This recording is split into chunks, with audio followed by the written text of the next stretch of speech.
আজকে সবাই আমরা এখানে থেকে যাব, কি কথা কি ক্লিয়ার? ক্লিয়ার। ম্যাডাম, আমার কথাটা একটু ভেবে দেখেন। ঠিক আছে, আমি একটু ভেবে দেখি। আমার এই চাকরিটা খুবই প্রয়োজন।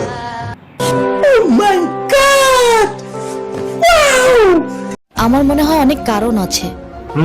কারণ তো আছে, কারণ না থাকলে নিশ্চয় ও আমার সঙ্গে কথা বলতো। ঠিক আছে, এভাবে কথা বলাটা কি খারাপ হবে না? খুবই খারাপ হয়। হ্যাঁ ভাইয়া, আমি এই বিয়েটাতে রাজি নই। কি বলছিস তুই? হ্যাঁ, ঠিকই বলছি।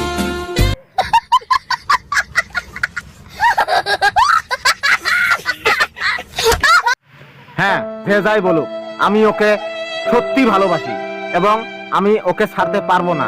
ঠিক আছে? কি মোহব্বত! আহারে। Yeah.